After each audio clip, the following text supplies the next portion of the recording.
Hello दोस्तों, स्वागत है आपका हमारे चैनल ऑडियो डेली टेल्स में।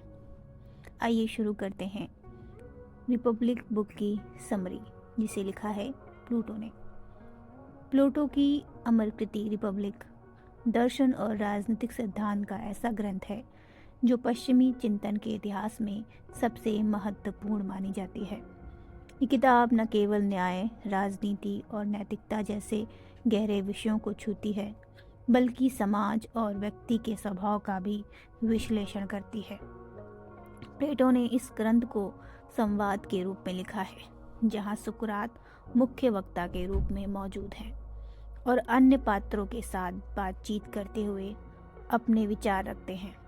पुस्तक के कुल 10 अध्याय हैं, जो संवादों के माध्यम से आदर्श राज्य की संरचना, न्याय की परिभाषा, शिक्षा का महत्व और आत्मा के स्वरूप पर चर्चा करते हैं। पहला, न्याय का अर्थ और उसका महत्व। पुस्तक की शुरुआत इस प्रश्न से होती है, न्याय क्या है? सुकरात अपने शिष्यों और मित्रों के साथ इस विषय पर चर्चा करते हैं। न्याय की परिभाषा के कई दृष्टिकोण प्रस्तुत किए जाते हैं। थ्रेसीमेकस का तर्क है कि न्याय शक्तिशाली लोगों का हित साधन है। सिफालस इसे सत्य बोलना और कर्ज चुकाना मानते हैं। सुकरात इन तर्कों का खंडन करते हुए ये निष्कर्ष निकालते हैं कि न्याय केवल व्यक्तिगत नहीं बल्कि सामाजिक स्तर पर भी आवश्यक है। उनकी माने तो न्याय तब है जब हर व्यक्ति अपने निर्धारित काम को पूरी ईमानदारी और कुशलता से करता है। दूसरा, आदर्श राज्य की परिकल्पना। प्लेटो आदर्श राज्य की रचना का वर्णन करते हैं।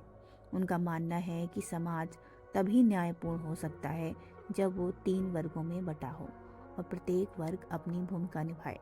पहला, शासक यानी कि फिलोसोफर किंग्स। ये लोग दार्शनिक और बुद्धिमान होते हैं।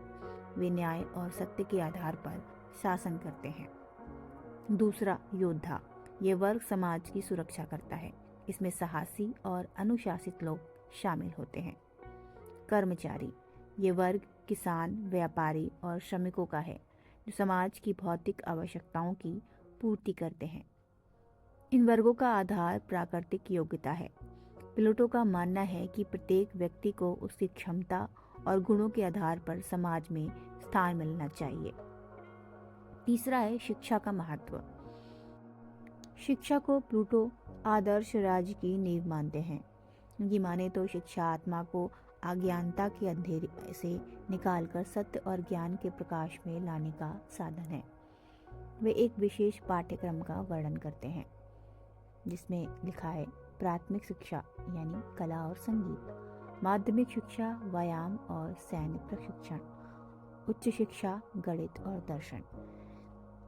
वे ये भी कहते हैं कि केवल सबसे बुद्धिमान और योग्य लोग ही शासक बन सकते हैं और उन्हें जीवन भर ज्ञान की खोज में लगे रहना चाहिए। चौथा है आत्मा का त्रिपक्षीय विभाजन और न्याय। प्लूटो आत्मा के त्रिपक्षीय विभाजन का सिद्धांत प्रस्तुत करते हैं, जो आदर्श राज्य के 3 वर्गों का आईना है। लालसा यानी कि डिजायर। यह आत्मा का वह भाग है जो भौतिक सुखों और इच्छाओं से प्रेरित होता है। ये कर्मियों के वर्ग का प्रतीक है। दूसरा है आक्रोश।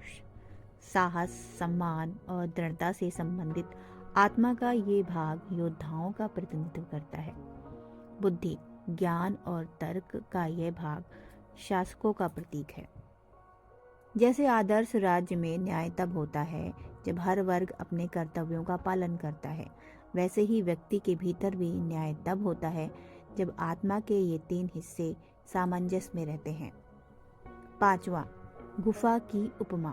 गुफा की उपमा रिपब्लिक का सबसे प्रसिद्ध भाग है।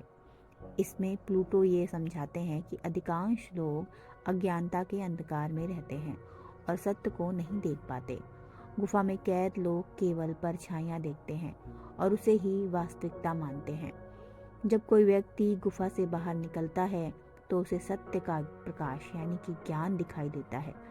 गुफा से बाहर निकलने वाला व्यक्ति दार्शनिक है, जो सत्य को समझने और समाज को उस ज्ञान के आधार पर मार्गदर्शन देने में सक्षम है। ये उपमा शिक्षा के महत्व को रेखांकित करती है और यह भी बताती है कि ज्ञान का प्रकाश कठिन परिश्रम और स्व अनुशासन से ही पाया जा सकता है। छठा, आदर्श राज और वास्तविक राजनीति का विरोधाभास। प्लूटो 4 प्रकार की अधोगामी सरकारों का वर्णन करते हैं जो आदर्श राज्य से भटकती है। टीमोक्रेसी, जहां सत्ता सम्मान और सैनिक शक्ति पर आधारित होती है। ओलिगार्की, जहां धनवानों का शासन होता है। डेमोक्रेसी, जहां अराजक स्वतंत्रता होती है और लोग अनुशासनहीन हो जाते हैं। तानाशाही, जहां एक क्रूर और स्वार्थी शासक शासन करता है। ये तानाशाही को सबसे खराब सरकार मानते हैं क्योंकि यह समाज को अराजकता और अन्याय की ओर ले जाती है। निष्कर्ष, प्लेटो की रिपब्लिक न्याय, नैतिकता और समाज के स्वरूप को समझने की एक गहन दार्शनिक यात्रा है। न्याय की परिभाषा, न्याय का अर्थ है हर व्यक्ति अपने कर्तव्य का पालन करे और दूसरे के कार्यों में हस्तक्षेप न करे। आदर्श राज्य, प्लेटो का यह आदर्श राज्य वह है जहां हर व्यक्ति अपनी योग्यता और गुणों के आधार पर कार्य करता है। ज्ञान और शिक्षा का महत्व। ज्ञान ही वह प्रकाश है जो अज्ञानता के अंधकार को दूर करता है। रिपब्लिक केवल एक राजनीतिक ग्रंथ नहीं बल्कि एक व्यक्तिगत और सामाजिक नैतिकता, शिक्षा और जीवन के उच्चतम आदर्शों का प्रतीक है। प्लेटो का यह विचार आज भी दुनिया भर में दर्शन और राजनीति के क्षेत्र में प्रेरणा का स्रोत है। तो दोस्तों, कैसी लगी इस किताब की समरी? अगर आपको ये समरी पसंद आई है तो इसे शेयर करें, लाइक करें और कमेंट करें। साथ ही हमारे चैनल को सब्सक्राइब करना मत भूलें।